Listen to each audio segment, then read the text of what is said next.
So, Ben Miller, how you doing? I'm doing great, Jacob. Thank you. Awesome. Yeah. So, you're a comedian from London. Yes. Is English comedy like a product you can export to the rest of the world? Well, let's hope so. Or, or we'll be making a huge mistake with this film.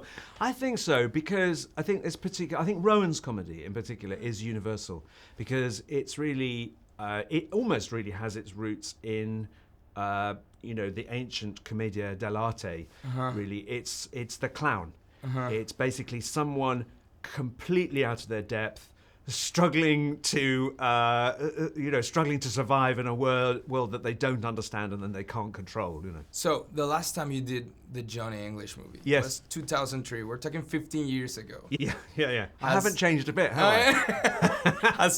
Has anything changed? Yeah. Of course you haven't, but so much has changed. When we made the first film, we were basically using the same technology that Charlie Chaplin used. We were filming, it was, film cameras and, the whole thing, clapper loaders, huge sets. Like in the first film, we abseiled down Canary Wharf and we built the top 12 stories of Canary Wharf. This time, we built nothing. It's all green screen. Everything is done with CGI, maybe there's a sequence with a super yacht. And so, of course, part of the super yacht was built, but the rest of it is CGI.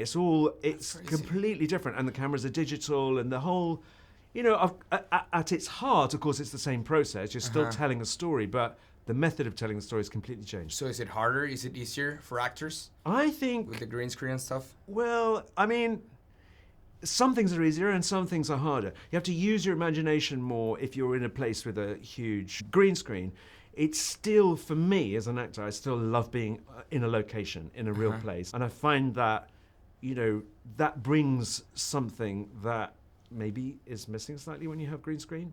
Then on the other hand, you can, you have more time to spend on the actual acting when you have green screen, because there's less time spent setting everything up.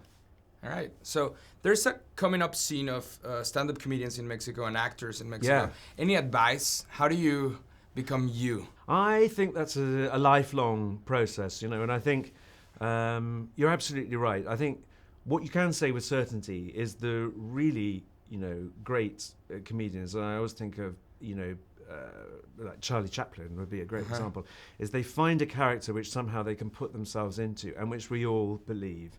I think partly that's luck, and partly it's, hard work, and partly it's some strange kind of genius. But yeah, I mean, that's, I think, what we all strive for, isn't it? Yeah. Well, very last question. Yeah. A scene that nobody can miss in this film, or your favorite scene. A scene that nobody can miss in the film. There's, the film was in development for about 2 years before we made it, and I would always get calls from the producer, and he would always say, it looks like we're on track, we've got another script we'd like you to read, come and meet Rowan, and we'll have another, we would have another read-through, and I would always say the same question was, is the waiter scene still in the film? Because there's this fantastic scene at the beginning where there's this very fancy restaurant, and Rowan and I, in order to do some espionage, have to pretend to be French waiters and to serve lobster to these very, very, I suppose, expensive guests. And I always love that scene, and it's one of my favorite in the movie. Awesome. Well, that will be it. Thank you very much for your time. Thank you, Jacob. Great. Thank you.